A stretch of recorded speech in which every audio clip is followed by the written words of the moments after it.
Welcome everybody and good morning. This week is of course Parshat Terumah. This Shabbos is also Rosh Chodesh Adar, the first day of the month of Adar, which brings in the joyous month of Purim and remembering Haman and Amalek, who in each generation plots to annihilate the entire Jewish people, which is really what the whole festival of Purim is about. So we're going to be addressing a theme that is connected to both of them. Today's class is dedicated with a Mazel Tov to Chani and Rabbi Yosef Yitzchak HaKohen Kaplan on the birth of their granddaughter, Nava Avigail Bas Shmuel Tzvi and Mindy Jacobowitz on the 28th day of Tevis. Mazel Tov, may you raise her l'Torah, l'chuppah, l'masim tovim with the whole family, and only simcha and nachas with health and prosperity, and thank you very, very much. Also dedicated for refuah shlema, complete and speedy recovery, to Shmuel ben Bracha Tirza, and to Yosef Shloima ben Risha, la'arichis yomim v'shanim tovus. Amen. B'toich kol chayli Yisrael.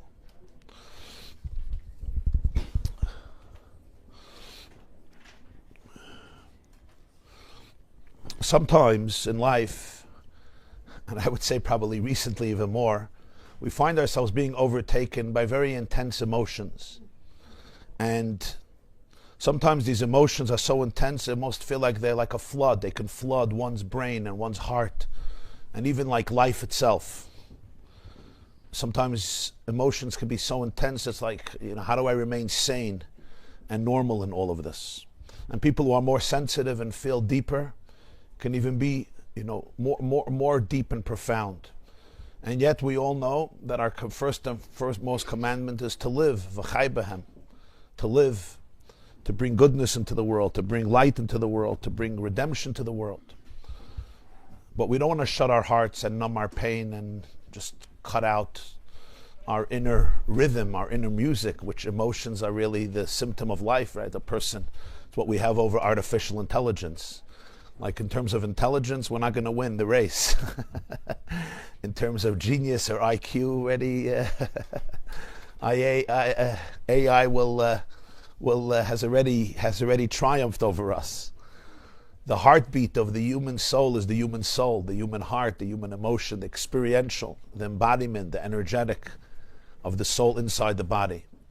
But that can sometimes be difficult. It can be challenging, especially when you're emotional and you're deep. And that's what we want to address today. And we're going to see that the answer, at least one perspective on this, I don't want to say the word answer because it's a very, deep and ongoing dilemma in life, but one of the perspectives on this is personified and embodied, and we're given direction and guidance in one word, literally one word in the Torah that's mentioned 26 times. In this week's portion mostly, and then in the next few parshas. 26 times. One word that would seem a little unfamiliar to us, but it's mentioned over and over and over again, beginning with Terumah, and then in the next few portions, but most of them are in Terumah. As an introduction, usually we extol the virtue of being normal, right? Did you ever tell somebody, be normal? Did you ever tell it to yourself? Let me try to be normal, right? Many of us put in a lot of effort, sometimes unsuccessfully, in trying to be normal, behave as normal people, at least appear, as somebody once told somebody else, at least appear to be normal. I'm not asking you to be normal, chas v'shalom, but at least try to appear. And some of us, it comes at a price. It comes at a cost. And what does even normal mean? One person normal is another person's meshuggah, another person's meshuggah is another person's normal.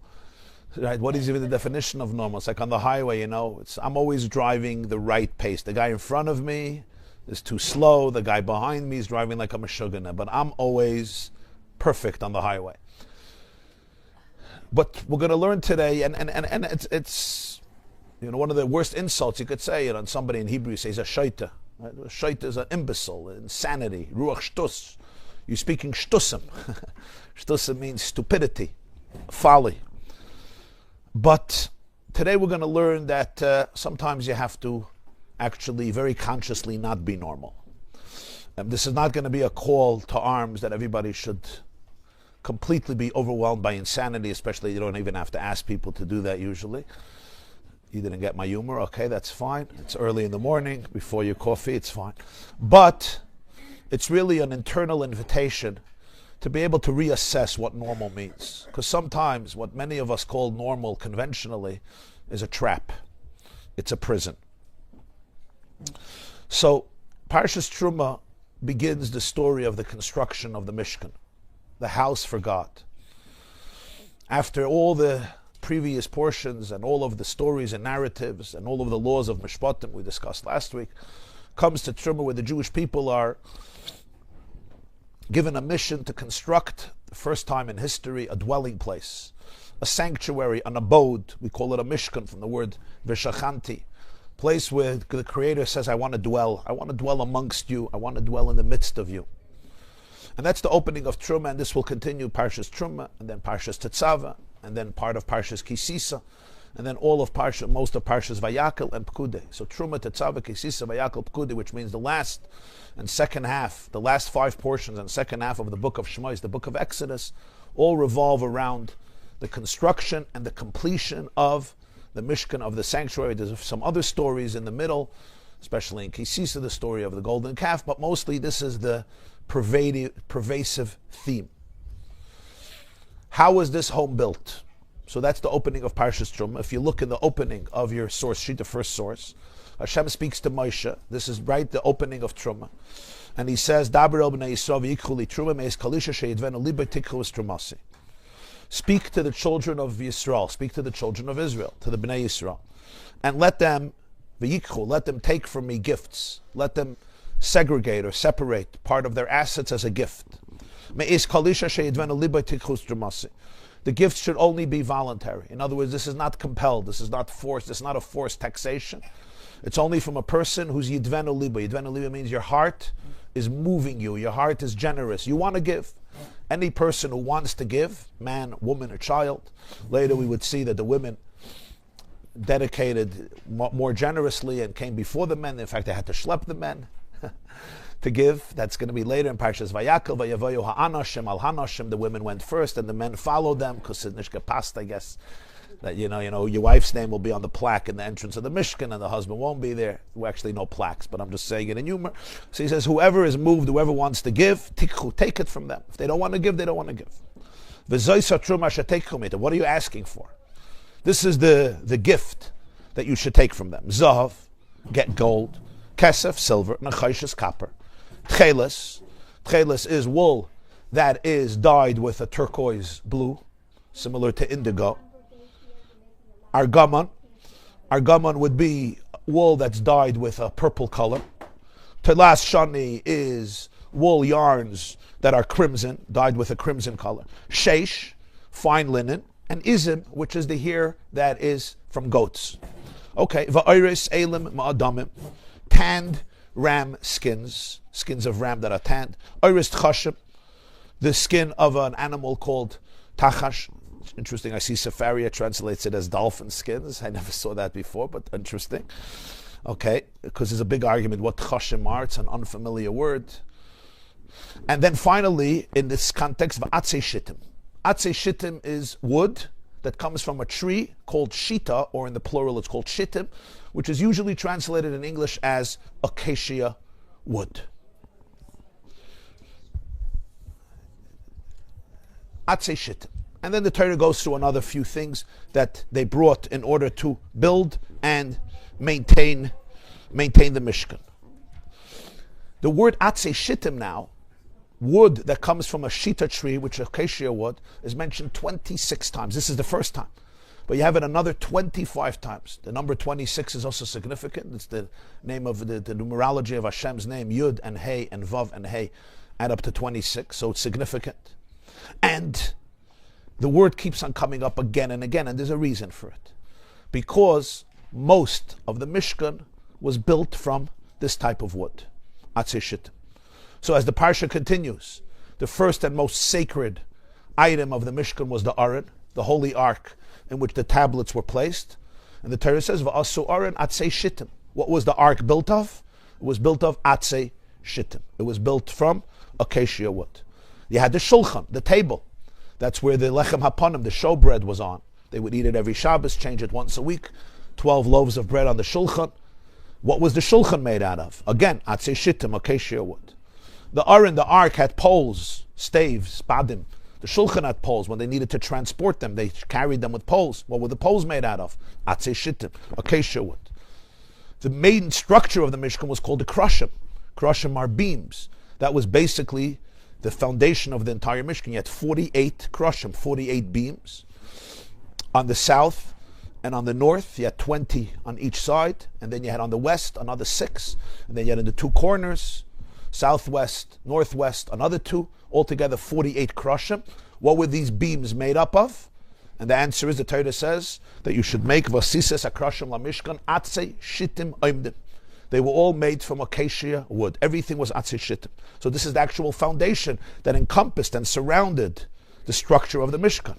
This held up the Mishkan. The tapestries were spread over them. So the roof was held up on these beams that surrounded the actual sanctuary, all made of atzei shittim. They also had brichim, which means bars, to hold the beams together. They were also made of acacia wood. You also had pillars in the Mishkan in order to hold up the masach, which was the curtain entering the Mishkan. The paroich is the curtain separating the holy from the Holy of Holies.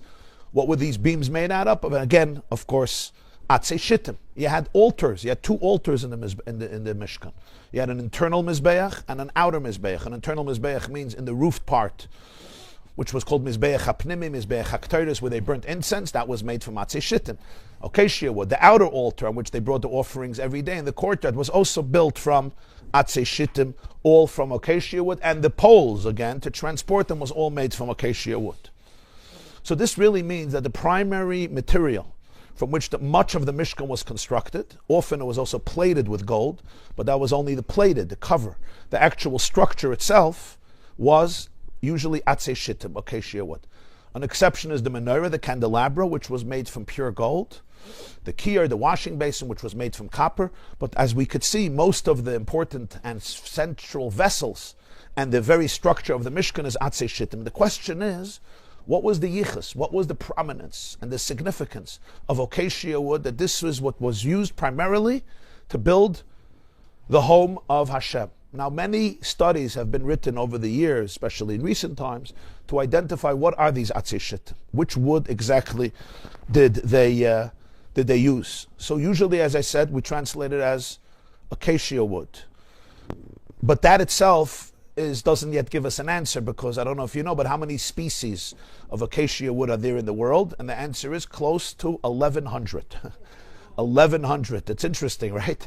We call it acacia. Which one? There's only 1,100 different types of trees. In other words, this is a very diverse family. Acacia wood is a very, very large family, Baruch Hashem, with a lot of different categories and types and species. In Australia itself, you have 300 types of acacia wood trees. Now, I don't think they went to Australia to bring the wood from the Mishkan, but the point is, there is a huge, huge, diverse pool of these types of trees.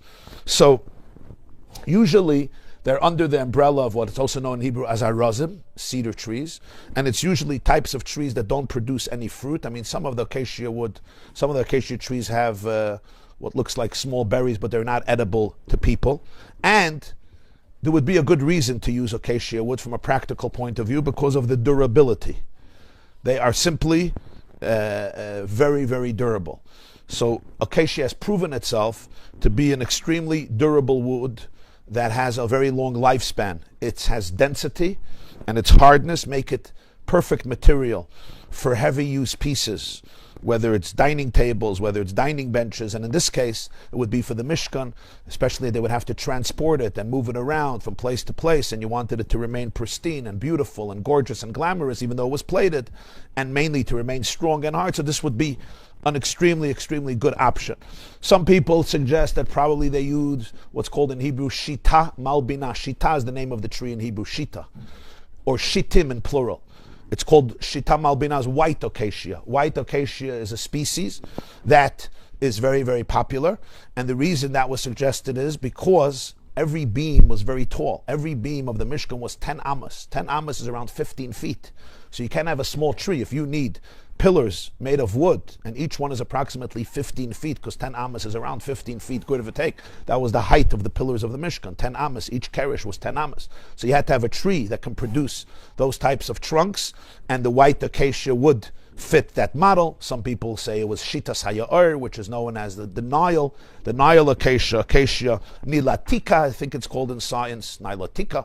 Anyway, as I told you, there's more than 1,000 types of species, and one of them was used. And the bottom line is that the Torah obviously favored especially these Atzei Shittim. This was used. The question we have to ask ourselves is, there are different types of trees, different types of wood. Many of them are durable, but this exclusively was chosen. Is there any deeper meaning in that? And the word is used again and again.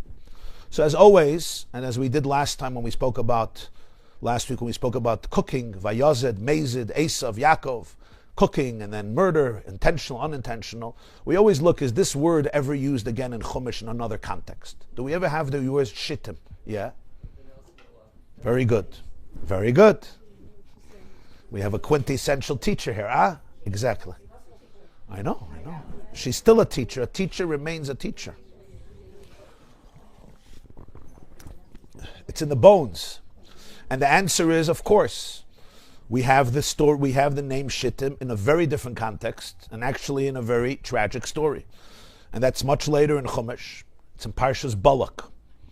It's already, the Jewish people have been through a lot. They have traversed the desert. And the Torah says, and you can look at it, it's your next source. 1, 2, 3, 4, 5. The fifth line in the Hebrew lines from your source sheet. Balak, Perek, Chafei, Pasuk, Aleph.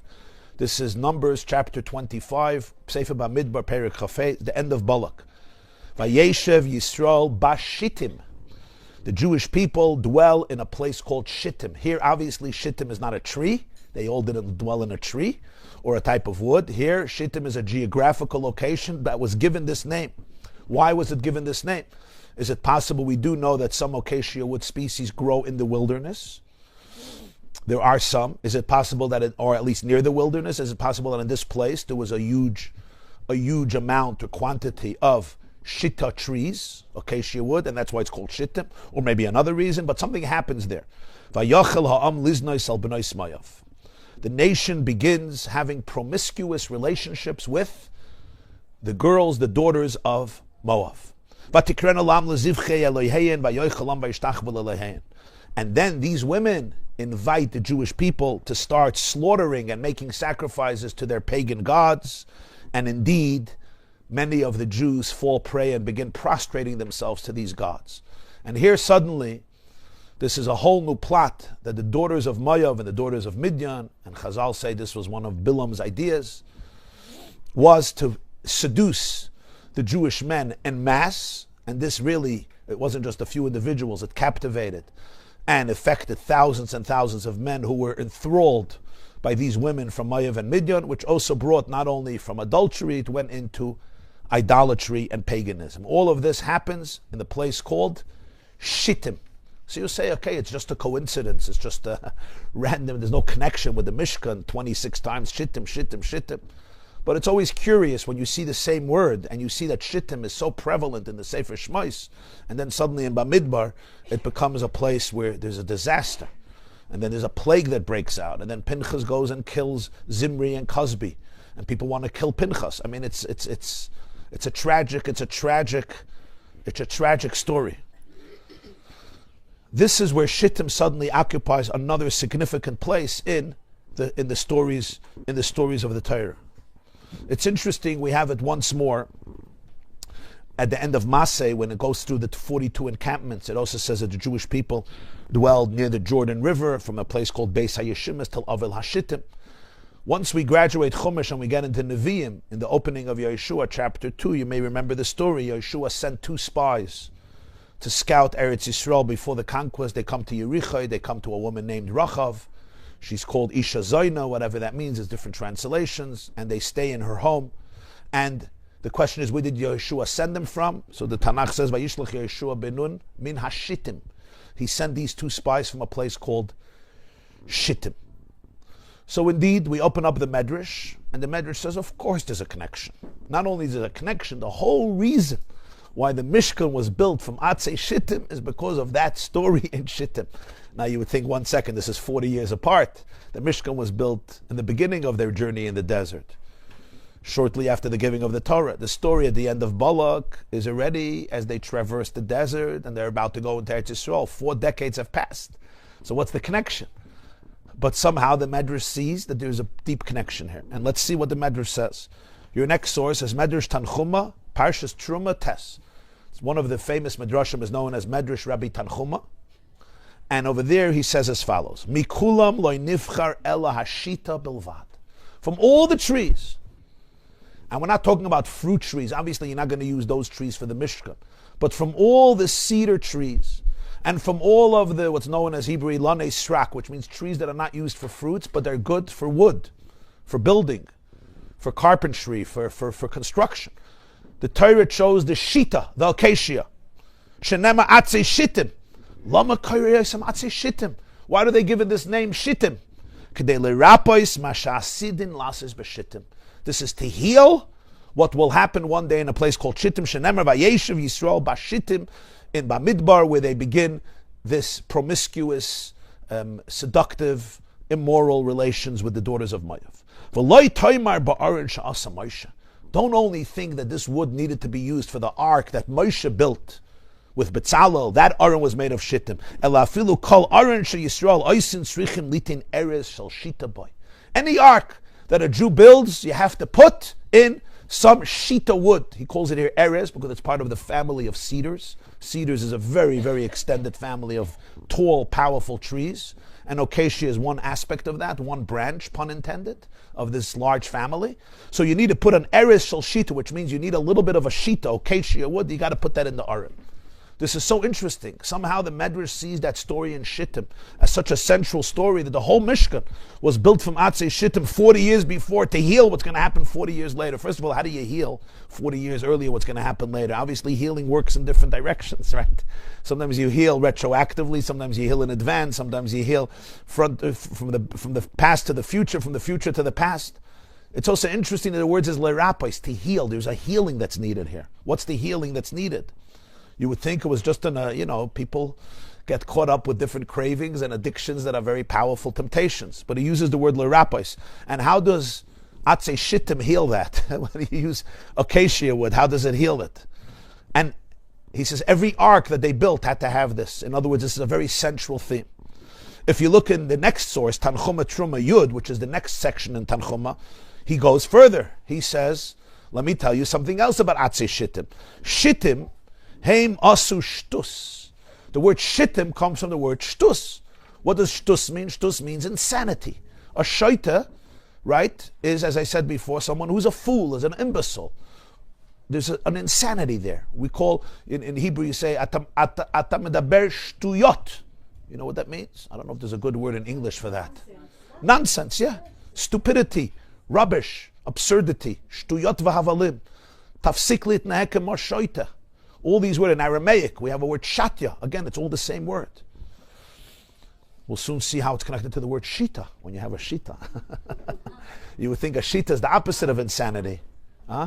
I use a flip phone only. Okay. I do not initiate a text. I will respond, but I will not initiate. And I tell everyone, the shita.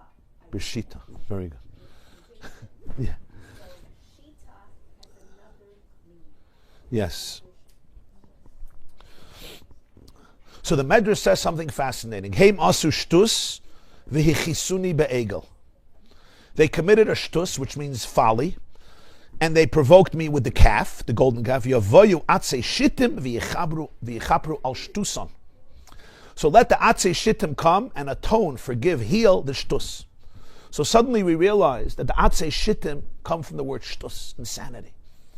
And because when they built the golden calf, this was a moment of insanity, of shtus, heim asu shtus, so therefore the Mishkan is built from Atzei Shittim to heal, to forgive, to cleanse this shtus of the calf. So we have here two shtusim. We have a place called Shittim, which will happen much later, when they will enter into these relations with the girls of Moav, which is a form of znus, harlotry or adultery. And then you have the shtus of the egel, which is idolatry, and in the shittim you had both, because it came from adultery, went to idolatry, and in the egel you have idolatry, building the golden calf, which also morphed into other forms of pagan behavior, as the Torah describes later in Parshat Kisisa, and two weeks from now, Terumah Tetzaveh Kisisa, and the Atzei Shittim somehow is connected to all of this. But it's interesting, because you would think if the Egel and Shittim represents Shtus, so the way to deal with that is to stay away from insanity. But here, the whole Mishkan is built from Atzei Shittim, which literally means wood of insanity. You would think you heal insanity by going away from insanity, but here, no, bring in more. Let everything be made of shittim. But if shittim comes from the word shtus, you would want to run away from it. We have an expression in Gemara, en kateger nasa saneger. The lawyer, the prosecutor doesn't become the advocate, right? In other words, don't use the prosecutor to defend you in court, because the prosecutor is getting paid to penalize you, to bring out that you're guilty, that you're not innocent. So if the kateger is going to take his job seriously, you don't want him to be the sanegi. You want somebody else, right? That's the reason the Kohen Gadol didn't go in Yom Kippur into the Holy of Holies with golden garments. Gold reminds us of the golden calf. But here, the whole Mishkan is built from Atzei Shittim.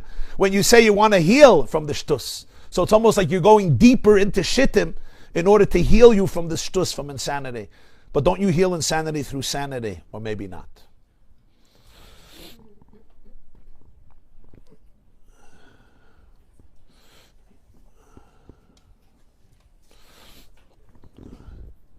So in order to understand this, we have to go a little deeper into the word shittim, into the word shtus. There's a fascinating teaching of our sages that speaks about ruach shtus, a spirit of insanity that takes over people. And let's see it in the next source. You have it also, I also took an English translation from Sefaria. This is a Gemara in Meseches Saita, Daf Gimel. You all know of the case of a woman who's called a Saita. Now, the word Saita comes from which word? Listen to it. Shaita, Saita. Right? One is a Samach, one is a Shin. But Shin also has a Sin, which is the Shin with the left, the dot on the left side. And that's like a Samach, right? Shin, Sin. So Samach and Sin are very interchangeable in the Hebrew tongue and Lashon Kodesh. Why is a Saita called Shaita? She may not be a fool at all. It's not about foolishness. So literally the word stiyah in Hebrew, you know what stiyah means? Listot mehaderech. Stiyah means deviation. That's what the word till today in Hebrew. Soteh. Soteh means you move away, you veer off. There's a direction, there's a trajectory, which you would say is the beaten track. It's the way to go. It's a path that's going to bring you to your goal. And then I could be stiyah. It's like if you're Friday afternoon on the 17th and you can't get to the country before Shabbos, you'll go off the beaten track and try to find some dirt roads in the Catskill Mountains that will hopefully maybe get you to your destination, or spend Shabbos in the wherever. You'll find somebody living somewhere. And so whenever I go away, I veer off, I deviate. I'm noite mehaderech, right? Vayet in Aramaic is called stiyah. I go away, I veer off the path. That's called stiyah. That's why Isha Soita is called Soita. Rashi says over there in Parshas Nasei, Tot mi darkei hatznius. She veers off the conventional way of building a relationship, which is all based on loyalty and dedication. And obviously here there is betrayal. But it's interesting. When the Torah first introduces the concept of a Soita, it uses the word sin, not samach. The word in Parshas Nasei is ish ki siste ishtoi, not with a samach, but with a sin. Saf, sin, teshei. That's what the Gemara discusses. There's a nuance there that's very interesting. It doesn't mean she went crazy. She didn't go crazy. She's not a shaita. If she's a shaita, you wouldn't even have anything to, there's no complaints here. People, are not responsible when they're in that space. But here, it's about a person who's normal, who's what we call normal in the sense that they know what they're doing and they can take responsibility for what they're doing. So why does the Torah use that word? Says the Gemara, Rish Lakish Amar Rish Lakish says, Ein Adam Oiver Aveira Elim Kain Nichnas By Ruach Shtus. I want to tell you a rule in life. No person has ever or will ever commit a transgression unless they experience temporary insanity. Now, this is quite an intense statement by Rish Lakish. Really? Yeah, he says, Ein Adam, it doesn't happen. A person will never commit a transgression unless a ruach shtus. Ruach shtus means a spirit of shtus, of folly, they call it, of craziness, of mishagas, goes into this person, like hijacks the person's brain, hijacks the soul, and that's what allows me to go down this path. How does he know this? Shenemar, ish ki siste ishtoi, tiste ksiv. You see? It doesn't say tiste with a samach, it says with a sin. Tiste from the word shaita. Something happened. It could be a very normal person, responsible person, but there was a ruach shtus. Temporary insanity, let's call it. They tell a story about somebody who was institutionalized for a long time because of these types of things. And finally the doctor said, you're good to go. So he said, people are going to see me in the street and they say, what are you doing here? You're dangerous. So the doctor says, I'll give you a note. I'll give you a note that you're a normal person and you fit into society. So now he has a note by one of the biggest doctors, psychiatric doctors in the world, who signs that he is a normal person. His name was Chaim Yankel. He comes to shul the next morning. He goes over to the Rav after davening and he says, Rebbe, shalom aleichem, aleichem shalom. Du bist normal. You're normal. The rabbi says, I try to be. He says, prove it. Prove it. The rabbi's looking at him. He says, prove it. Do you have a document that proves that you're a normal person? The rabbi says, I don't. He says, Ich hab yeah. I do have a document. And from that day, he's been walking around and saying, I am more normal than this famous Rav. I have a document to prove the normalcy. Right? So I have a document to prove it, to demonstrate it. So here Reish Lakish tells us, and Reish Lakish is interesting, he's the one who says it because the Gemara Bava Metzia 84 tells us that he himself went through a major, major transformation in his life. Major. And then Reish Lakish says, I want to tell you a rule about life. People make mistakes and people transgress, but there's always a ruach shtus that takes over. Now, what did Reish Lakish mean by this? What Reish Lakish meant was, and the word here again is shtus, deviating, veering off. What he's telling, I'm sorry, what? What's the medicine for the ruach shtus? For the ruach shtus? Oh, that's what we're going to discuss. We're going to try to discuss that.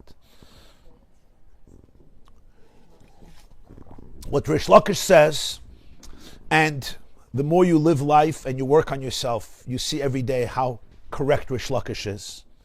Reish Lakish says something happens before a person deviates from actions or words or thoughts that are part of the divine blueprint for life. In Hebrew, it's called Nichnas lo juk barosh. I don't know how you say that in English. What's a juk?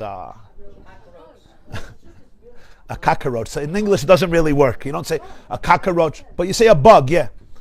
A bug went into the head. What that means is there's something that temporarily, and sometimes it's more than temporarily, detaches me from my essence, from my core. So when the Torah says, Vayeshev Yisrael bashitim vayachal ha'am liznos, they dwelled in Shittim, and that's when they went into promiscuity. It's not just geography. They live in a place called Shittim. It's giving us the prerequisite. How could people do this? How do people betray their marriages? How do people betray themselves? How do people betray their souls? And the answer is Shittim. You're always first living in Shittim. After Shittim, after the Shtus, the Ruach Shtus, now the gates of purgatory are open. And the question is how far the person is going to end up until they get back to themselves. So Shittim is not just a physical, geographical location on the map. It's much more a psychological state of consciousness. I'm living in a place of Shittim. And once I'm living in that place, a lot of things that I would never do if I was not living in that place can happen. It really has to do with a lot of self-respect.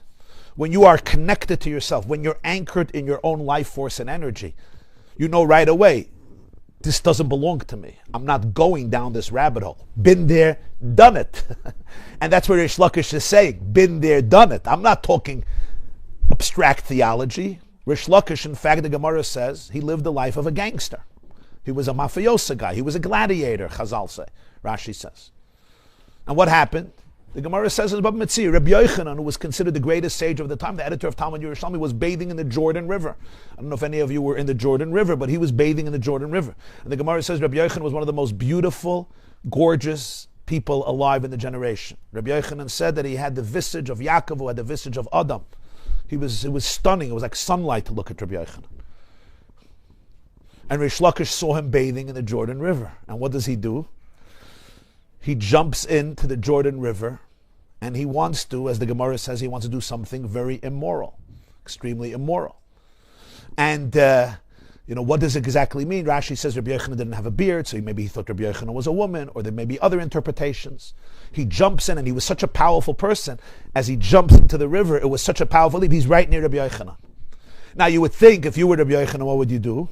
If I was Rabbi Yochanan, I would love to call 911, but the problem is when you're bathing in the river, you usually don't have even a flip phone on you. Right? You want to call somebody, you run, you scream, but Rabbi Yochanan was a regulated person, extremely regulated. So he looks at Rish Lakish, and he actually did one of the most psychologically brilliant things in the world. He looked at him and he said, "You're a powerful person. Chelach la'oraisa. Such power belongs to Torah. Such power that you have belongs to Torah." In other words, your power can change the world, can light up the world. Those are the first words he tells him. Rish Lakish was no dummy. He looked at Rabbi Yochanan and he says, "Shufreich lenashim. Your beauty belongs to women." Which means with your beauty, you can have everybody wrapped around your finger. Yeah, Rish Lakish wasn't dumb. And Rabbi Yochanan was regulated. He didn't say, "What a bum you are. Nobody speaks to me this way." Rabbi Yochanan says to him, "You think I'm beautiful? Wait till you meet my sister." Wait till you meet my sister. And in fact, if you become a mensch, I will talk to my sister because I think you would be a good shidduch. And the unbelievable thing is, Rish Lakish gets it. He's like, OMG. Suddenly somebody saw him. Not just calling him a mafiosa, a gladiator, a bum. Somebody actually saw him. And Rish Lakish literally becomes one of the greatest sages of the day, and the brother-in-law of Rabbi Yochanan. His sister agreed to marry him. And these two people, it's known, anyone who learns the Gemara, Rabbi Yochanan and Rish Lakish are brothers-in-law and friends, and he also is a student of his. And there's numerous conversations, debates, discussions of Rabbi Yochanan and Rish Lakish. They were both leading scholars and sages of the Jewish people at that time. You're talking about the 3rd or 4th century, mostly the 3rd century after the Common Era. And Rabbi Yochanan himself is the editor of Talmud Yerushalmi. When Rabbi Yochanan told him, "I'm going to speak to my sister about you, because I think you're amazing," Rabbi Lakish saw this wasn't just flattery. He wasn't patronizing him, just get out of my sight and drop dead and leave. This is like, are you crazy? You're going to marry, maybe, are you crazy? I mean, what are the Shatchanim going to say in Lakewood and Muncie and Toms River and Bnei Brak? I mean, really? This Rabbi Yochanan's family? It's creme de la creme de la creme. Perfection with imperfection with imperfection. The most impeccable, flawless family. Sapasnisht, as they say in Yiddish. I'm not going to translate that, because in English, past. But sapasnisht. But this showed Rabbi Lakish how serious Rabbi Yochanan was. So when Rabbi Lakish makes that transformation, he's really summing up his life. And he's saying, let me tell you about my life. He wasn't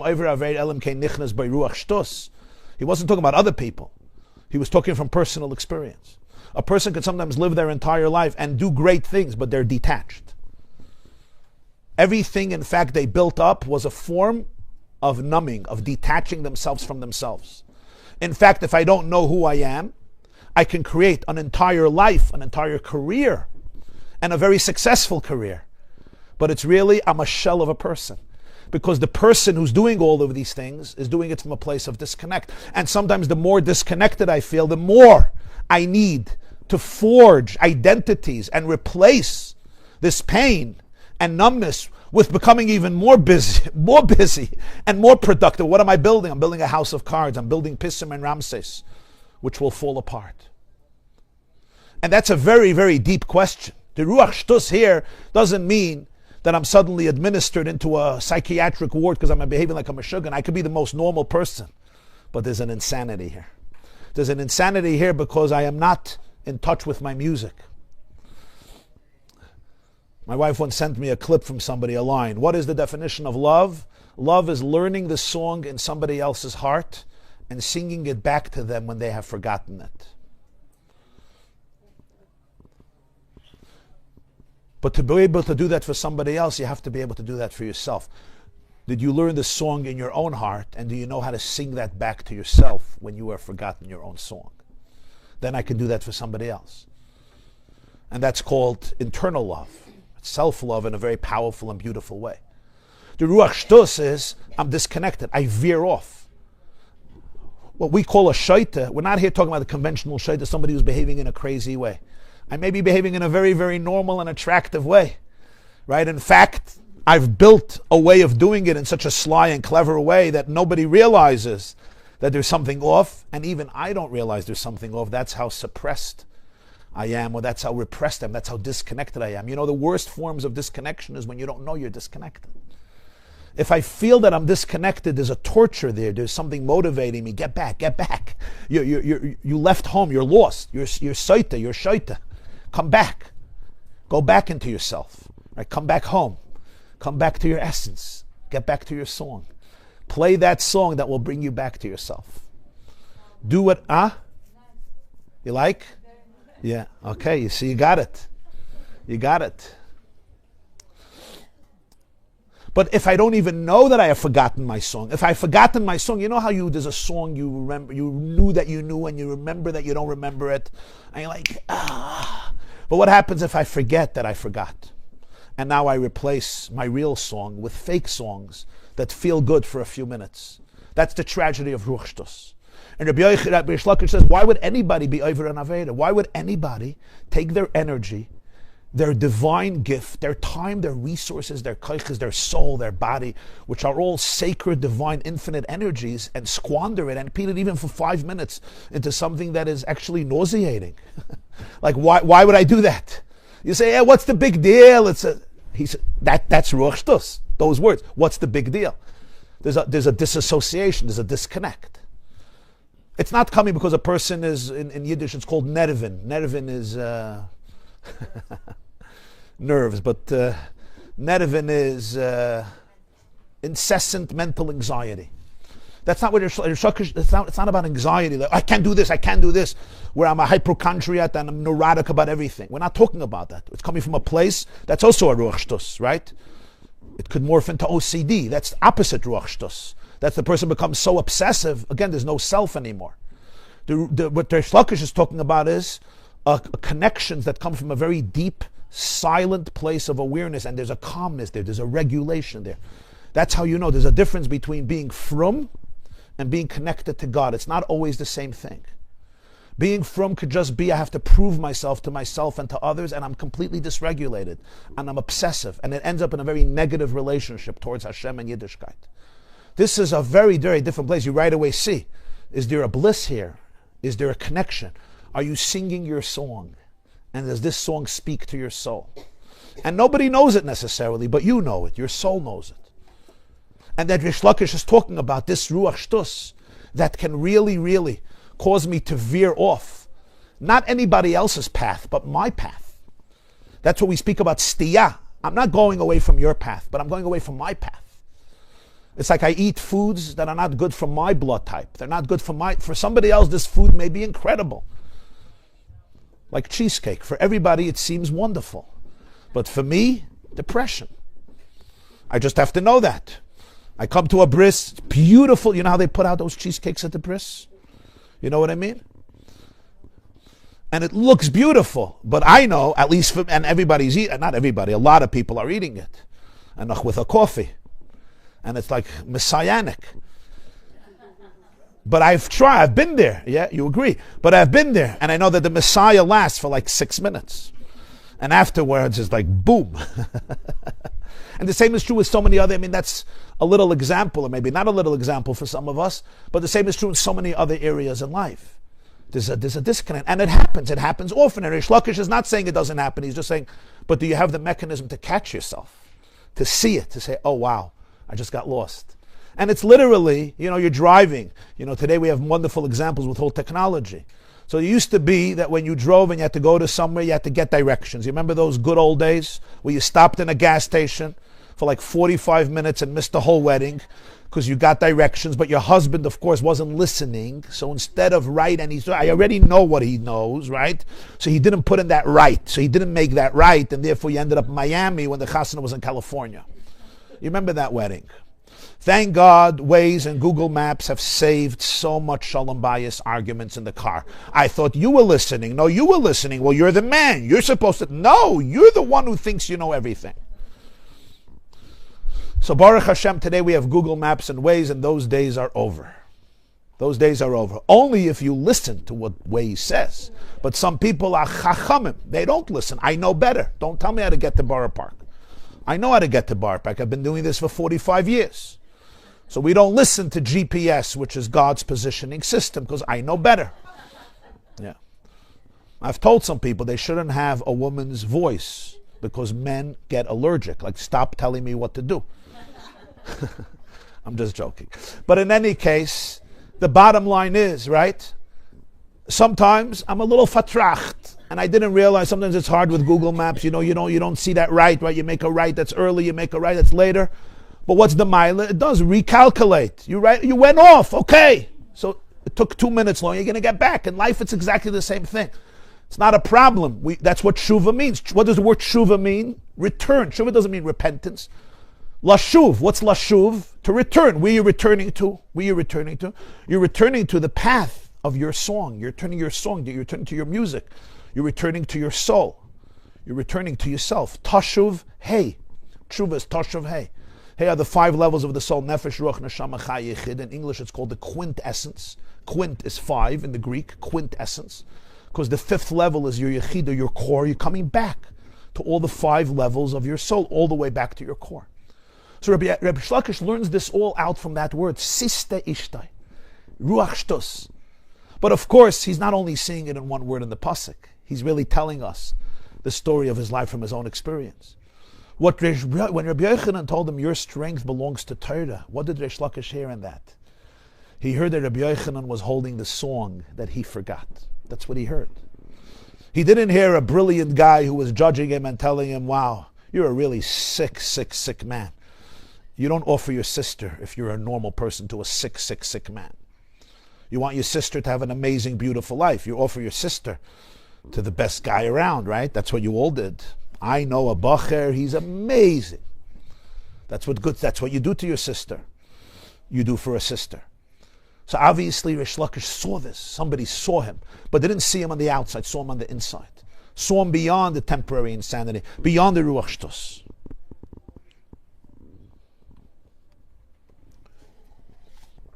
When somebody is stuck in a ruach shtus, when I am disconnected, how do I get back? What does that look like? So you would think the way to get back is, ruach shtus means insanity. So therefore, become very rational, become very calculated. And that's what some people try to do to heal. They become extremely intellectually sane, intellectually focused, and very, very rational. Everything is calculated. But that sometimes can be another powerful trap. Comes the Torah here and says, at the calf, when they made a golden calf, it was temporary insanity. In Shittim, it was temporary insanity. The Mishkan is trying to heal that. How? Atze Shittim. You need shtus. You need Shittim, but you need a different type of Shittim. What's the type of Shittim that you're looking for? You're looking for what is called shtus dikdusha, holy insanity, holy craziness. What is that supposed to look like? If it's holy, why is it crazy? Why is it insane? So let's see the next story. The next story is a story in the Gemara, a fascinating story, where one sage accused another sage of insanity. And the story turns out quite unexpected. So this is from the bottom of the page, it's four paragraphs up. Ksuvas daf Yud Zayin Amud Aleph. Tractate Ksuvas, page 17. Amru alav al Rabbi Yehuda bar Eloi shayonoitel bat shel hados u'meraked lefnei akala v'merkalanov v'chasuda. Rabbi Yehuda, the son of Eloi, was one of the greatest Tanoim. He would go to weddings. He would take a myrtle branch, a hadas. He would dance in front of the kala. and he would exclaim, Kala Nova Chasuda, a beautiful, gracious, gorgeous Kala. Wow, interesting. Rav Shmuel bar Rabbi Yitzchak. Some generations later, there's a man named Rabbi Shmuel, the son of Rabbi Yitzchak. He's one of the greatest Amoraim, one of the greatest Talmudic sages. Mirakeh Atlas, he takes it up a level. He takes 3 Hadassim to the wedding. He comes in front of the Kala with 3 Hadassim. Why 3? Rashi says, Zorik Achas Makabal Achas. He was a juggler. So he goes in front of the Kala and he's juggling 3 Hadassim. The Hadassim we use on Sukkahs. He's juggling 3 branches in front of the Kala, dancing and exclaiming, Kala Nova Chasuda. This is what he does at weddings. He's considered one of the greatest sages. Amar Reb Zera, one of the greatest sages who was a student, younger, says, Kamachsif lon sava. The old man is humiliating us all. The old man is humiliating us all. Rashi says, why? Shemezalzel bekvoid talmidei chachamim v'noyeg kalos roish biatzmai. This lightheadedness, in Yiddish, sepasnasht. Reb Shmuel, you represent something. This is good for the dancers. This is good for the jugglers. This you'll hire the mezamrim, the meshayrim, the kehila band, this band. Let them juggle. Let them. You're not a clown. This is embarrassing. Zayda says he comes to weddings. He's considered the Sava, meaning the old sage of the time, the Gadol Adar, and at Tanst, and he's uninhibited, and he's jumping and whirling and swerving with his Hadassim, and Reb Zayda says, this man is embarrassing us. Ki noch nafshe, when Reb Shmuel passes away, ifsik amude denura ben didei lekula alma. They observe that there's a pillar of fire that separates him from the rest of the world. There's something at his funeral, there's a light, a fire that people experience, which allows them to see that he's experienced completely in a different realm. Ugemiru, we have a tradition, this type of fire, this type of light, you only see one in a generation or 2 in a generation. Amr Reb Zera, the same Reb Zera who said you're embarrassing us, is at the funeral. And you know what he says? He retracts everything he taught. He says, Ahanyele shutise lesava. Shutise comes from the word shoit, which is a branch. This branch that he juggled, this is what created this scene. Va'amrile shtuse lesava. And some say Reb Zera said, the shtus, the insanity, the craziness, the folly, the absurd behavior of this old man, this is Ahanile. This is what's so effective. This is what created this pillar of light that puts him completely in a different category. Va'amrile shitase lesava. And some say that he said shitase, his shita, his perspective, his way of looking at the world. This wasn't just something he did once in a generation. This was his shita. This is his way of life. Like a shita is a way of life. Why is shita and shaita from the same root? You would think it's the opposite, right? People who have a shita are considered people. But what does it mean to really have a shita? It means you have a shita, you have a certain path. You say this person has this shita. It's a certain path. So the idea of shita, shaita means that there's a conventional path, and then I can veer off to the right, I can veer off to the left, I can go up, I can go down. A shita means I develop a certain way of doing things, and it's unique, even if everybody disagrees. This man had a shait, he had a branch of a hadas. He had a shtus. It seemed very, very wild and uninhibited and completely unconventional, and it was embarrassing to some. If you were self-conscious, you would not do that. And it became his shita. Like this was integrated. It wasn't like, he drank before the wedding, he was smashed, he lost himself. Purim people do things. It's coming. Simchas Torah, you see guys drinking and this, they're hugging each other. I love you. I told the guy, do this on Yom Kippur. But he needs to drink. This man didn't drink. It was a shita. It was fully present. They say once in Lahavdil, in the English Parliament, Winston Churchill was a little overweight. And he knew how to sleep and snore, etc. So there was a particular person in the Parliament who would give long speeches in Britain, and Churchill would sleep. So once this person finished, and Churchill, woke up from his snoring fest, and he says, Mr. Churchill, must you sleep when I talk? He said, I mustn't. It's purely voluntary.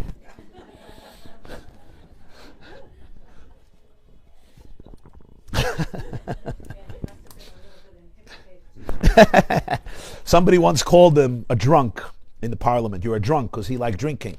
And he says, that's true. You're a fool. The difference is, a drunk, I sober up tomorrow. But when you're a fool, you remain a fool tomorrow too. Churchill did have a way with words. He was a smith. He was a wordsmith, they call it. Okay? So here it's interesting. His shtus became his shita. In other words, this was not temporary insanity. He knew exactly, I'm going to a wedding. This is exactly what I do. And Reb Zayda said, I used to say this was an embarrassment. I got it wrong. Obviously, this put him in a category of 1 or 2 in a generation. And the question is, what? Suddenly here we see a different type of shtus. Ahani le shtusei lesava. The same word shtus is used. Shtus, which is not complimentary. It's his abnormal... Did I just make up a word? Abnormality? There's such a word? Okay, wow. I wanted to make sure I'm not doing a shtus and making up an English word. This abnormality suddenly is considered sacred and holy. And it was at a wedding. It came out at a wedding. Precisely at a wedding it came out. This is where it came out. The shtus dikdusha came out at a wedding. In order to understand this, let's go one step further. And here we go into one of the most amazing and astounding stories in Tanakh, a debate between a husband and a wife. A very, very famous husband and a very, very famous woman.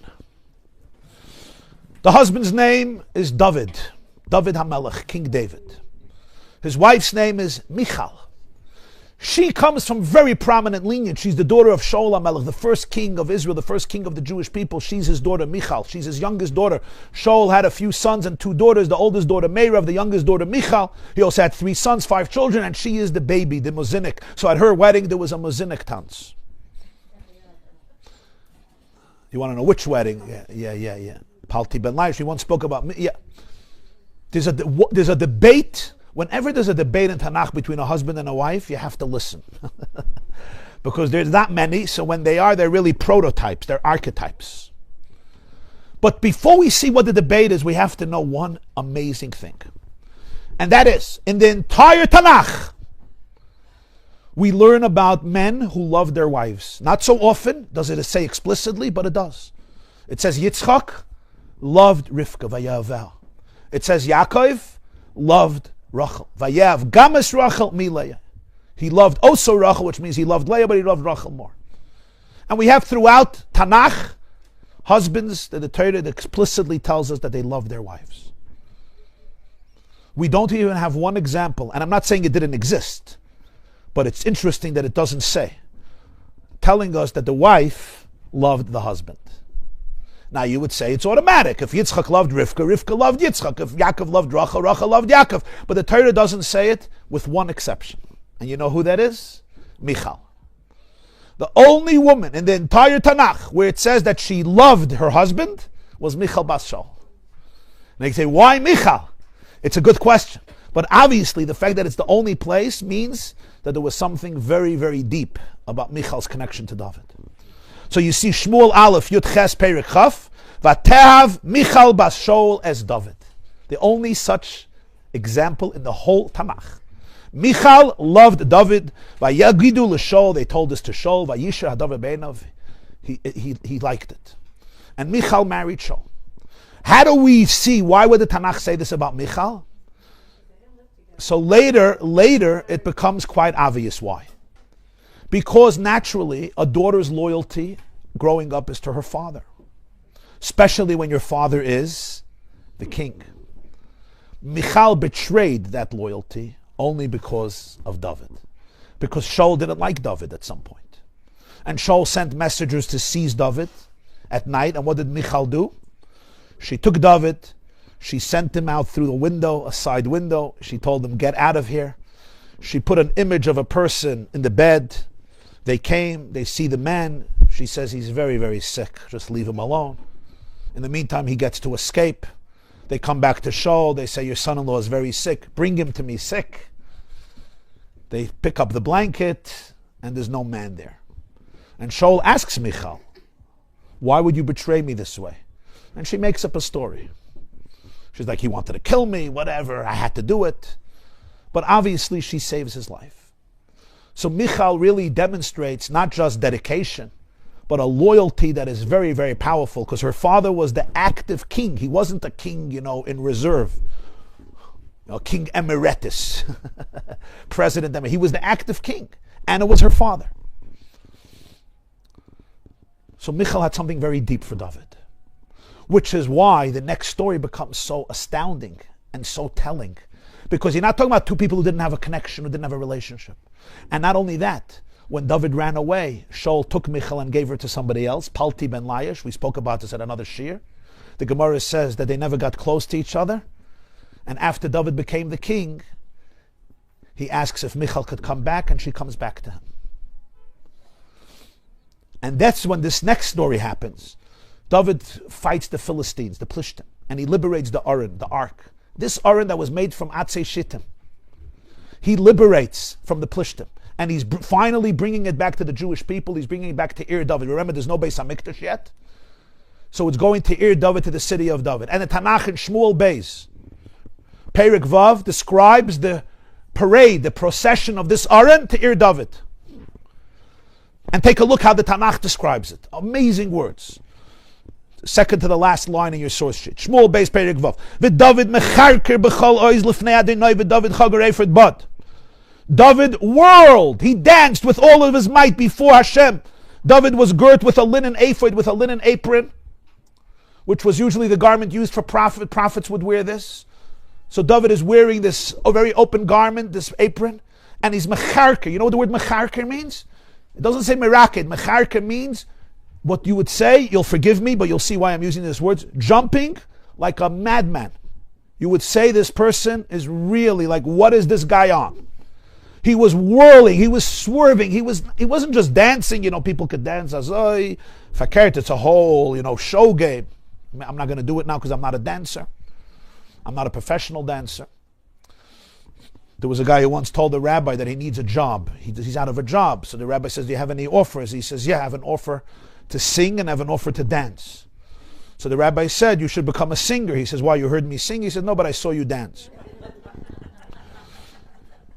So David mecharker b'chol ois, with all of his might. He's not just dancing, to the beat and going around in a circle and it's beautiful. His entire might, David is completely consumed by this joy in front of Hashem.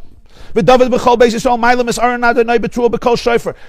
whole house of Israel are bringing back the Aron, the ark, with the luchos Aron. I mean, this is an incredible moment. The Aron is coming back to the Jewish people, and they're doing it betrua, turn to the pages double-sided. They do it with blasts and a shofar's horn.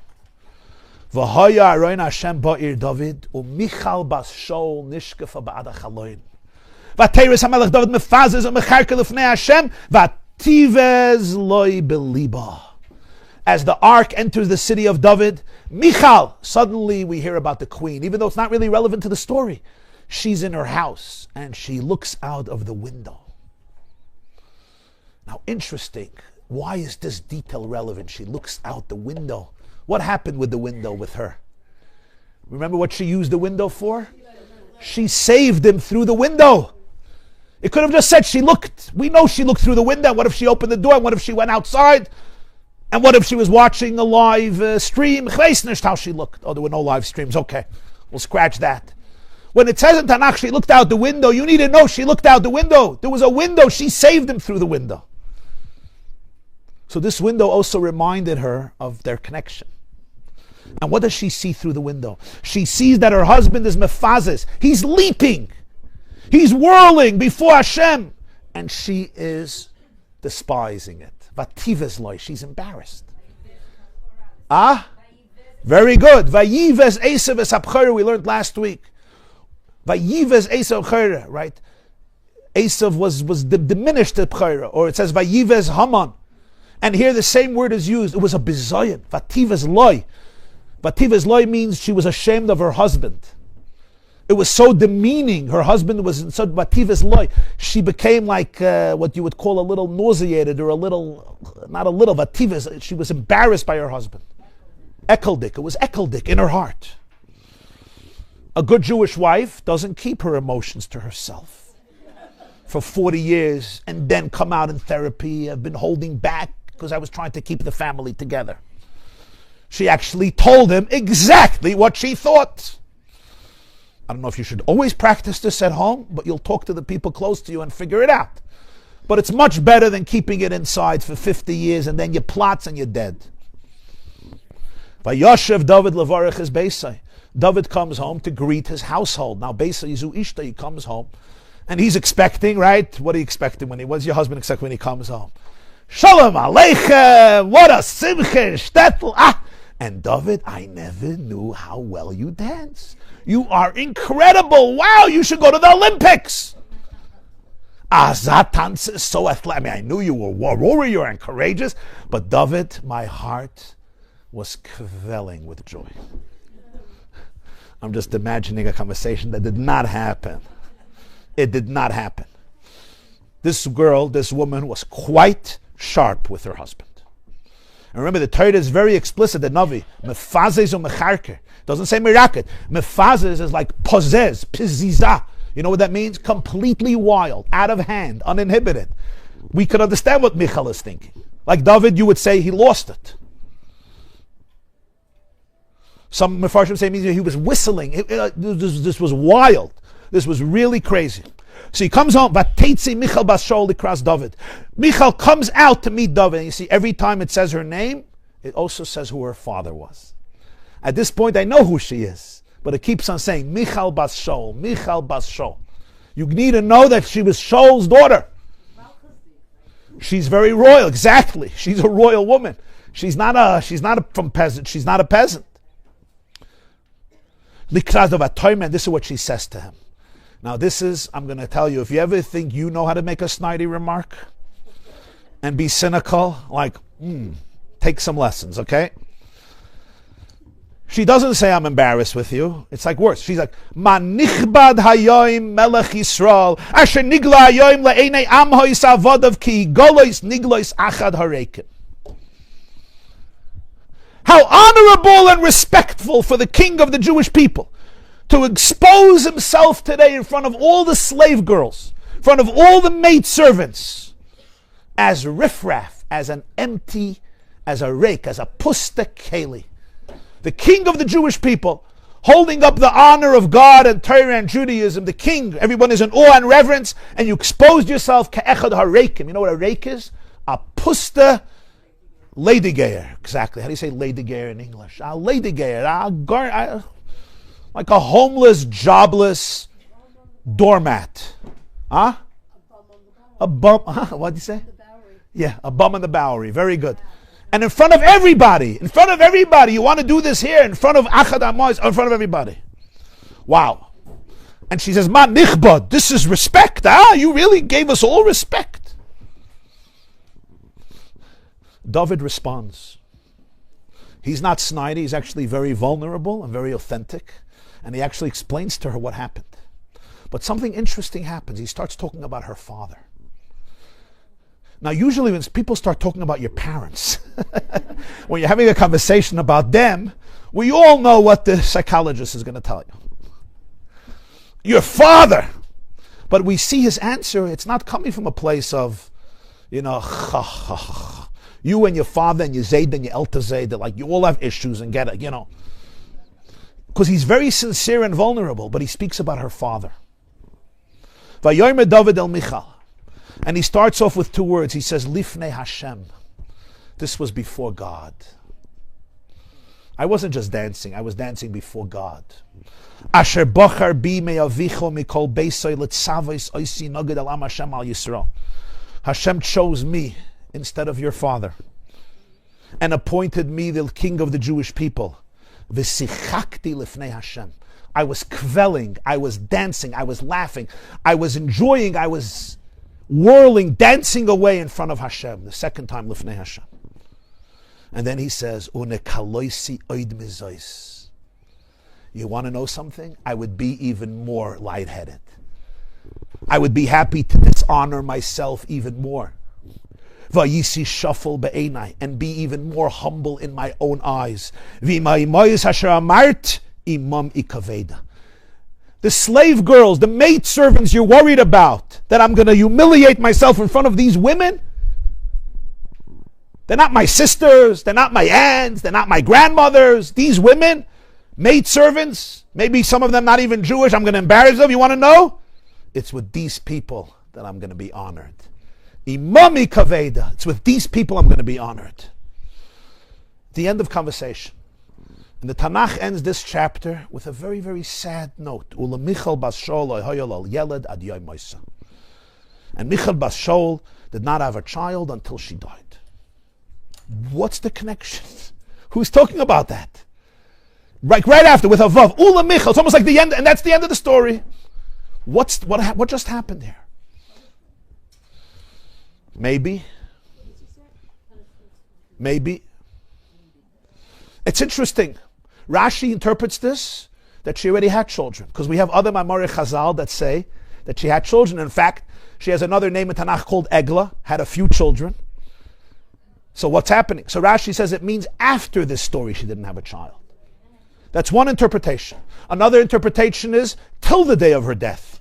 The day of her death she had a child. That's another interpretation, like Rachel. That's another interpretation is she didn't have children. She raised children, she didn't have children. But however you interpret it, it's obviously ambiguous. It comes right into the story.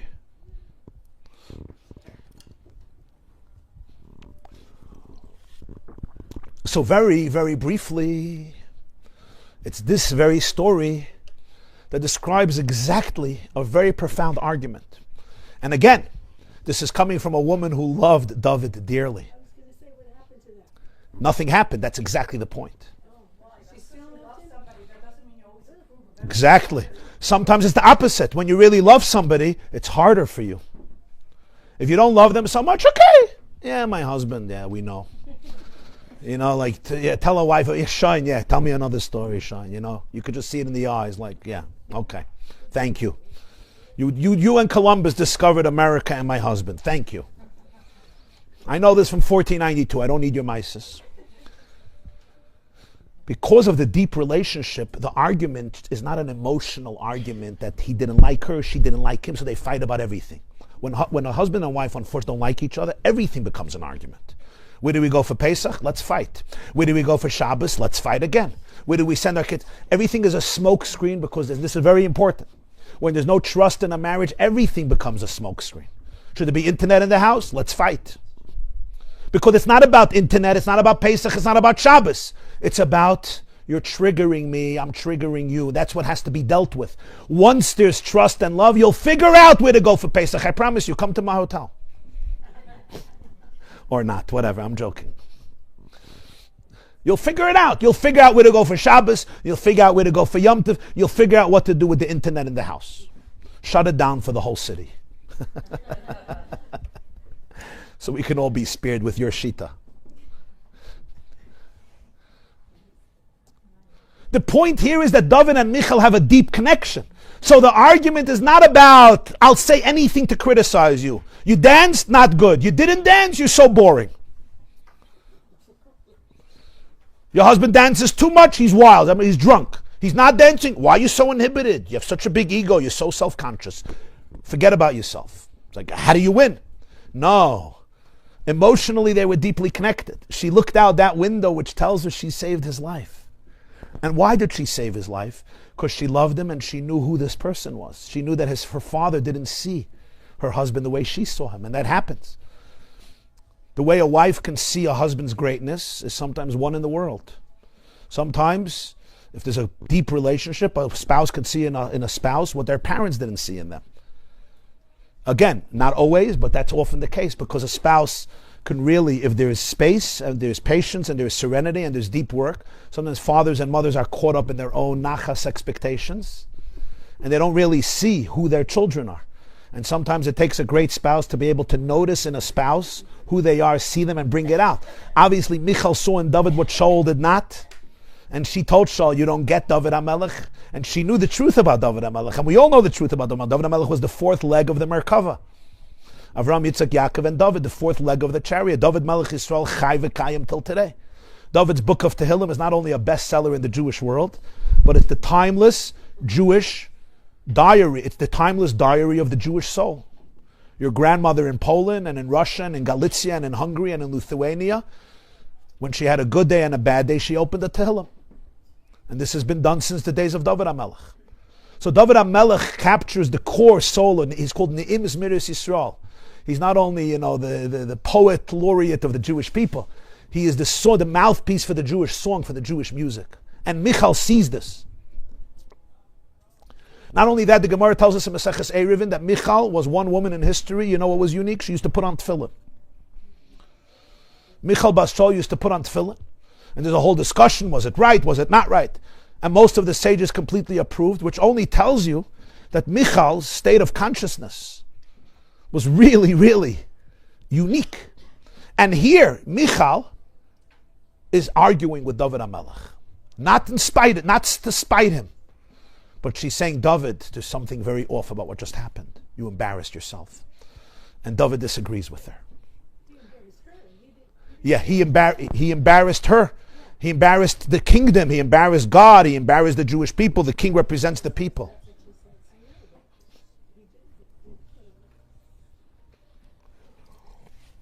You don't agree with her? No, I see it in so many different ways. That's fine. Yeah, that's good. That's good. We like that. My head is also spinning. It's spinning is when we. Because I'm trying to figure out, if she loved him so much, why didn't she see that what he was doing was okay? Why did she see that? Because she really thought it was wrong. Yes, she really. And we'll see in a moment why. What did you want to say? You wanted to say something? Always the way how to express ourselves to say what is bothering me about this, not how it looks like. It's a rule about Yeah. את יכולה לדבר בעברית. את יכולה... כלל שאומר שאישה מפריעה לה משהו, היא לא אומרת כן. מה אתה, כי זה לא טוב. היא צריכה להגיד למה זה היה מפריע לה. כן. כן. אז אולי גם הייתה, זה לא היה טוב. I hear. What did you want to... Somebody wanted to say something? She couldn't match his vibration. Yeah. He was in a higher vibration. That's where we come in. She could not match his vibration. And not because she didn't want to. She was raised by Shaul HaMelech, and she was anchored in that space of holiness. The Gemara says, it says in Tanakh, Shaul was 1 year old when he became a king. So the Gemara says, how do you become a king when you're 1? And the Gemara says he was as pure as a 1-year-old. Now that's a compliment for Shaul. Pure as a 1-year-old. Wow. In other words, Shaul is called Mashiach Hashem, the appointed one. He's the first king of the Jewish people. People machab Shaul. Shaul was a very, very profound person. But Shaul had a certain mahalach. And David introduced a different trend. Shaul was such a lofty and intellectually elevated spiritual person. He followed that and he retained his composure in every situation. And he used his mind because the mind is a gift. So when God, for example, tells Shaul to kill out Shmuel says kill out all of Amalek, Shaul makes a calculation that such animals would be an amazing carbon for Hashem. He's not going to sell them on eBay. He's not raising them in his own farm. He says if the whole idea of a carbon is to transform the animal soul into the divine, is there a better and greater transformation than taking Amalek's animals and transforming it into a carbon? That's a powerful idea. And Shmuel Hanavi meets him and says, Toiv shmoya mizevach toiv lahakshiv Michal avelim. And this is the Haftarah of Parshat Zachor before Purim. It's better to listen and obey than bringing the most beautiful offering. To be obedient than bring the fat of the rams of Amalek. Maybe that's the kesher where it says that Shakam em sisra me'achalon, using the same word. Yes. What the kesher means. Yes, yes. The mother of Sisra also looks out the window. And she's waiting for Sisra to come home. Now what happens here is, Shaul represents something very, very profound. And it's here that David HaMelech tells Michal, God chose me over your father. This wasn't to shtech, to denigrate Shaul. We know that even when David had an opportunity to hurt Shaul, he didn't. He had an awe for Shaul HaMelech. But David was explaining to Michal something. And he was explaining to her what's called shtus tikdusha. Holy insanity. In which you completely lose your entire self-consciousness, including the need to hold on to anything, even something lofty, spiritual, and intellectual, what we call the death of the ego, even the spiritual ego, full ego death. And let's see here our last source. Our last source. Second to the last source, you see Tehillim Ayin Gimel. Tehillim Ayin Gimel. The pasuk says, we're going to go for another, I know it's late, we're going to go for another 5 minutes because I want to finish the idea, so just everybody knows if you have to leave earlier, it's fine. We're going to go for another 15 minutes. Be'ezer Hashem bli neder. Tehillim Ayin Gimel. Va'ani var v'loy eda. Behemoi sayisi imach. David HaMelech says, I was a var. You know what a var is? What? Var. Ani var. Anybody knows what that means? Huh? Ignorant. I'm ignorant. Here they call it adult. You know what adult is? I never hear anybody using that word. I know a yol, the place is adult. V'ani var, I'm ignorant. V'loy eda, I know nothing. Behema isayisi imach, I'm like a behema with you. I'm a behema, I'm brutish, I'm an animal. See, Sefaria translated I'm brutish. Really, he didn't say I'm brutish. He said I'm a behema. V'ani tamid imach, and I'm always with you. Most commentators say like this: I'm a behema, I know nothing, I'm ignorant, but I'm still holding on to you. It's with a but. But that but, yet, is not what it says in the Hebrew. In the Hebrew it says, and I am with you. It doesn't say, yet I am with you. You see, the English always, they want to make it make sense. But what does it mean? He's not saying, yet I am with you. He's saying, that's why I'm with you. Now, what does this mean? So let's see here. The second to the last paragraph, Maimer Basi Legani Tovshin Yud. This is a famous Hasidic Dorsker known as Basi Legani, 1950, from the Rebbe Rayatz, the 6th Lubavitcher Rebbe. Actually, a Maimer that he gave out for Shabbos to learn Yud Shvat Tovshin Yud, and that's the day he actually passed away. So he says like this, Ubir ha'inyan. I'm going to read fast and translate. It's deep stuff, but we're going to try to bring it home with God's grace. The light of infinity, the light of Hashem, no thought can grasp it. It's beyond the realm of comprehension. The greatest, loftiest comprehension is still a form of comprehension. There's a structure there, you're holding on to something. The word hasaga means you're retaining something. What is beyond the realm of comprehension, it is futile to use comprehension, to use the mind to grasp it, because it's completely beyond that realm. So for example, sometimes there's a deep idea, I don't understand it maybe because I'm not capable. Sometimes I need to grow capacity, or maybe I say, this is just beyond me. But that's not his point. Sometimes there's something that even the greatest mind can't comprehend because it's beyond the world of intellect. Intellect itself is a creation. Just like nobody thinks a rock can comprehend God, why do you think a mind can comprehend God? The mind is also a creation by infinity. So even the greatest, loftiest mind has realms, it has structures. It can maybe understand very lofty things, and somebody who's brilliant and AI can master tremendous knowledge, but even the deepest knowledge, it's knowledge. It has a structure, it has a way of processing life through the instruments of knowledge. So that doesn't relate to pure infinity. To give a very classic example, imagine you're trying to catch small fish in the Pacific Ocean. So you put down, there was a fisherman. He takes a net, he puts it into the Pacific Ocean. He lifts up the net and he says, there's no fish smaller than 10 inches. It was a joke, but you know what the problem was? The holes in the net were 10 inches. The instruments you use to define reality will define the reality that you discover. And you blame it on reality. Nothing to do with reality. It's the net. The tools we use to define reality, that's the reality we discover, but most of us don't have the courage to revisit the tools that we use to define reality. Because my net is just a given. But we're all using a net in life. And that net has certain holes, and that's how we filter everything through our net. So there comes a time, he says, you got to stop thinking, not because your thoughts are bad, your thoughts are amazing, but it's a net that has a certain structure, and therefore it filters reality through it. And Ein Sof, infinity, Hashem is beyond that. That takes a lot of humility. As it says in Tanya chapter 18,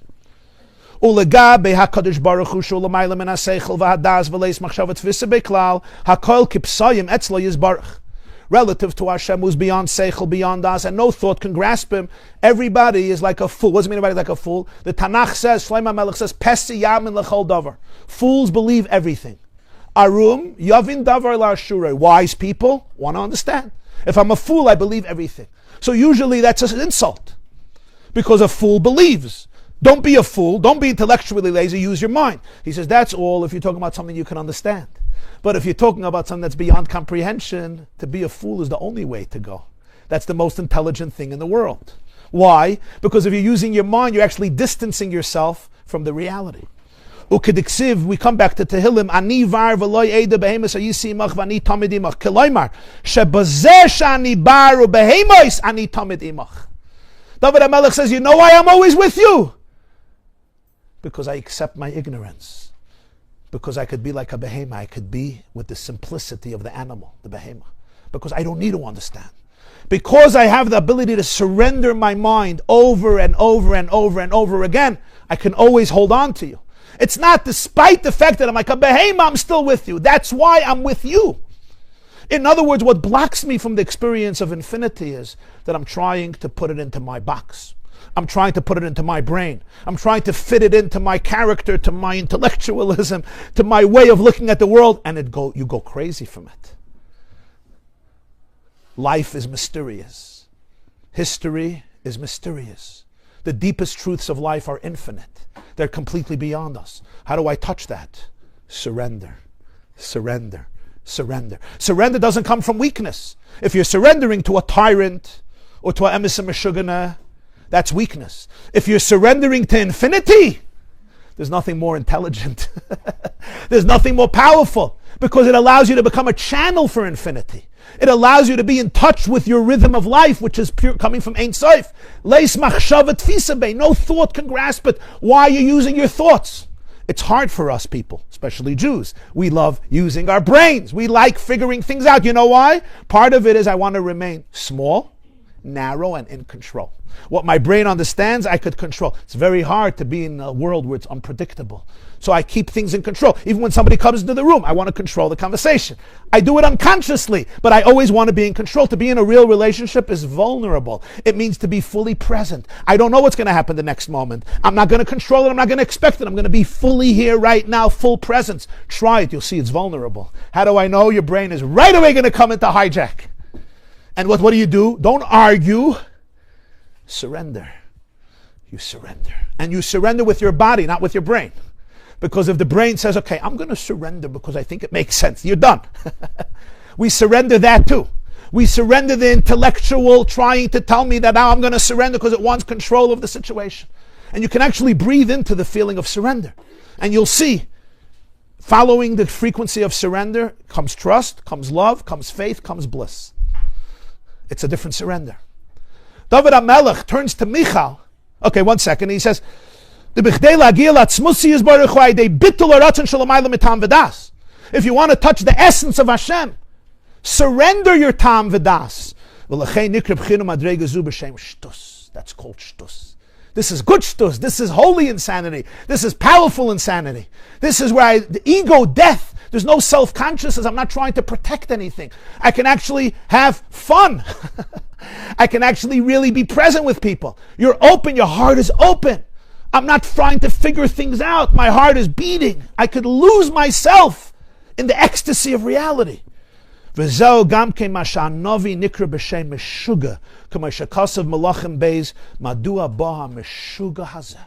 insulting that in Tanakh a Navi is called a Meshugana. That's so not nice. Imagine a chashiv, a rabbi comes in and you say, oh, the Meshugana is the... Come on, that's not nice. Even if you think so, say it to yourself. You know, send a clip to send a text to somebody. But the Tanakh says, Madua ba Meshugaza?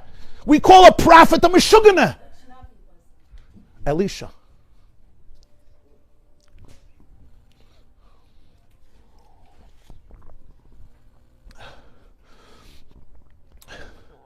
What type of word is this? This is shtus. Remember, we call them a shaita. Suddenly we see there's a different type of shaita. There's the shaita that we say, nebach, ruach shtus. The ruach shtus that takes me away from myself. But then there's the shtus that takes me away from myself. Which self?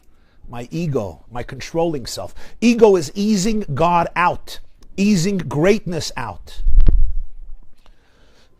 What does that mean? I'm in control. Michal tells David, you're a king, you have a shtel. That's the top. It's very, very important. Respect yourself. You respect yourself. It's not you, it's not ego. You're a king. David understands what Michal says. He says, you have to understand, I was chosen over your father. Your father remained a tzaddik, but he remained stuck in his identity and therefore in his intellect. What's the power of David HaMelech? Complete surrender. Complete. Look how, you know why I dance like this? I'm not a frivolous drunk. I don't do this for a living. It's lifnei Hashem. There's moments when you're surrendering. Mordechai doesn't bow down to anybody. But Yom Kippur, we bow down 5 times. Depends who you're bowing down to. To surrender myself to any idiot is suicide. To surrender yourself to the truth, what's a greater gift? Ad lo yada, that's Purim. Purim is the victory against Amalek and Haman. Shaul kept Amalek alive. Agag, he meant well. He wanted to bring the karbanos. Purim is the defeat of Shaul, the defeat of Haman, of Amalek, which comes from Mordechai HaYehudi, who doesn't bow down to anybody, but to the Ein Sof. That's why it's called Yehudi, which is Haida'ah, which is surrender, submission, Maida. It's the antithesis, it's the healing of this moment.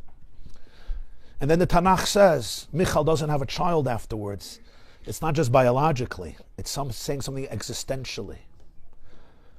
What remains eternal, what creates children forever and ever and ever and ever, is this type of bittul, this type of surrender. Because then you transcend your mortality and you become a channel for infinity. And that's why at the wedding, he was behaving in this way. Why at a wedding? Why did the shtus come out of a wedding? What's a wedding? A wedding is not just 2 people coming together. With God's grace, they're going to create what we call a binyan, a deyad, forever. How could 2 people create? Even the Roman Empire is not forever. Even Coca-Cola, I hate to say it, it's not going to last forever. Binyan adayad, there's something eternal, because there's something ein sof, there's an infinity that's created at a wedding. Ish v'isha zachu shchina shriya b'neihem. When a man and woman married, the shchina comes in and the shchina is infinite, so it goes forever. The power of intimacy is an eternal power. So how do you how do you touch that? Death of ego, bittul, complete bittul. Of course, he stood at the wedding and he danced and he looked. There was no self. How freeing, how liberating. This is how you celebrate a wedding. So Reb Zayda said, you're embarrassing us. Exactly like Michal. The word Zayra means small. Paradoxically, by holding your honor, you remain small. Because it's all in my structure. Reb Shmuel lost himself suddenly by the funeral. Reb Zayda says, oh my God. Ahani le shtusei lesava. This shtus was the best thing that ever happened to him. Look how he's inspiring the whole world. He's showing us a flame that's from a different world. Vani var v'loy eida behemoth sayisi. Therefore, vani tamidimach. I can always be with you. I can always hold on to that frequency. It's the vibration of surrender, which is the greatest vibration in the world. It's work, because our animal consciousness is afraid of surrender. It's like, what's going to happen? And sometimes self-assertiveness is very important. You have to use your intelligence and your discernment and your character. And you have to, as we said before, respect who you really are and know your song. And Ruach Shtus takes you away from that. But the opposite of that is the opposite Shtus. When all this is coming into me, including all these flooding thoughts, the power of surrender doesn't take you away from life. It puts you into the rhythm of life. I don't have to figure it out. People sometimes think they have to figure out their kids. Good luck. The less we figure things out, the more we show up. You heard what I said? The more we figure things out, the more we remain stuck. The more or less I could figure out, I could just show up. Show up. The world is being created right now. Show up with your presence. So therefore, vani var v'lo de behemoth sayisimach vani tamadimach. That's what Emunah means. Emunah doesn't mean blind faith because you're stupid. Emunah is not inferior to intellect. It's beyond. Think about things as much as you want. You could use your mind, develop your mind, challenge your mind, ask questions. But then there's a place then the mind says, sorry, I can't go through this door. It's like the holes in the net. I can't touch Ein Sof. That's where Emunah takes over. It's the gift of surrender. It's the gift of the sixth sense of the soul that when cultivated allows you to experience ultimate reality. So now when David HaMelech says, this was why I was chosen, and this is why David Melech Yisrael Chai V'Kayim, Michal doesn't have a child, which means when I serve Hashem only from a place of my own ego and identity and my own mind, it has its longevity, its lifespan is limited, because everything remains limited. It's when I could let go completely. You're worried about these maidservants, that they're going to embarrass me? This is my greatest respect. My greatest respect is that there's no self. That's my greatest respect. My greatest respect is not, I'm the big guy. Wow, look, you give me a standing ovation. I'm amazing. That's the burden of ego. That's the burden of selfhood that detaches me. The greatest gift is, I don't have to exist as a separate being. I'm a chaya. I don't even have to feel myself. You all know the greatest moments of bliss in life is when you stop feeling yourself. What's a healthiest body? When you don't feel your body. When you start feeling your body, it means there's pain, something is off, right? If you start feeling your head, there's a headache. If I start feeling my pinky, there's a scratch, there's a cut. Why? Because a healthy body means you don't feel it, because it's just a channel for the soul. It's not self-conscious. That's what a healthy soul is. That's why when David HaMelech wants to describe himself, if you look in the last source, Tehillim Kuf Lamed Aleph, Shir HaMalas LeDavid Hashem, Loi Gava Libi, I was never arrogant. Loi Ramu Einai, my eyes never thought I was above. Loi Hilachti B'Gdoilusu in Floisim Menim, Loi Shivisi V'Daimamti, Nafshi Kagomol Alei Imi Kagomol Aloi Nafshi. The most powerful man in the Jewish people says, I feel like a gomel. A gomel is a suckling infant in the bosom of its mother. You know that surrender, that trust that baby has in the bosom of its mother, feeling unconditional love, and it doesn't have to figure out life, right? Do you remember those moments? Anybody has a memory? Go back to that once in a while. He says, that's what I feel like. But he's a king. Come on. You're not a baby. This was his power. I'm like a daimim. Daimim is like silent, inanimate matter. He had a lot of creativity, but in terms of surrender, he could just be a channel for the Ein Sof. And here we see an amazing thing, and that's the big question. Who is the halacha like? Is the halacha like Michal?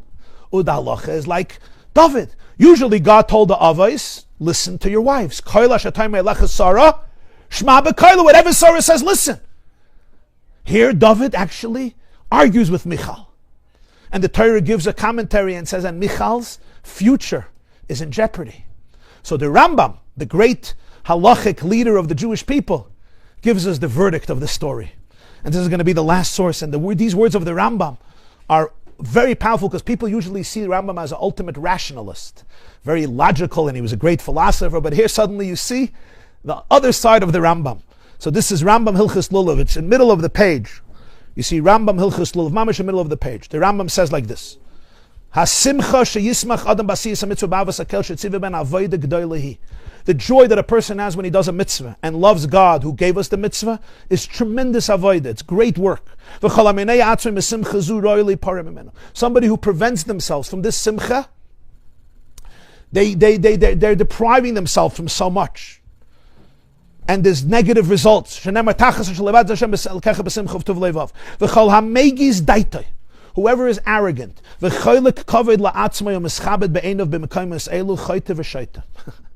whoever looks for glory and honor and validation in these types of moments, this person is both a sinner and a shaita, a fool.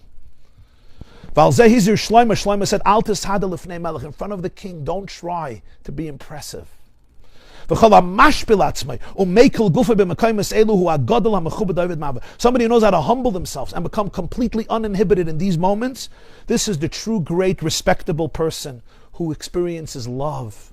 David Melech Yisrael Amar, David says, I would be even more demeaning. I'm happier to be even more humble. The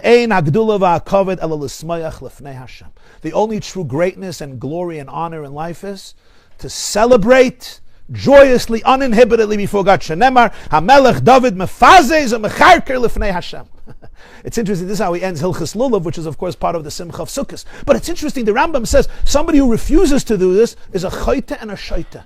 He's a sinner and a fool. I understand why he's a sinner. Why is he a fool? He's trying to respect himself. Why is he a fool? Exactly. Because this is the greatest foolishness. The greatest foolishness is when I'm trying to be a chacham. When you're trying to be a chacham in a moment of surrender, it's the stupidest thing to do. You're touching something, you're touching the texture of infinity. When you're touching the texture of infinity, the death of the ego, the death of the need to be something is so fearful because the ego doesn't want to give up. But it's the deepest and wisest and only alternative in life. This is what puts a person always in a place of much deeper joy, of much deeper bliss. Of course, the animal inside of me says, no, you're going to lose control. Don't do this. But if you allow it to happen, and sometimes life forces us to do this. And it's a gift. It's a gift because anybody who experienced even a little bit of an ego death knows the person afterwards is a different person. The person pre-ego death is a shell of the person you could be because it's the ego that replaces life. It's only when I have an ego death that I actually become alive. As long as my ego is alive, I'm dead. When my ego dies, Machaya, you can start living. You can take a deep breath and you say, okay, here I am. And God says, welcome home. Welcome home. Have a beautiful week. Thank you. Next week we're on Be'ezer Hashem, 9:30 Tuesday.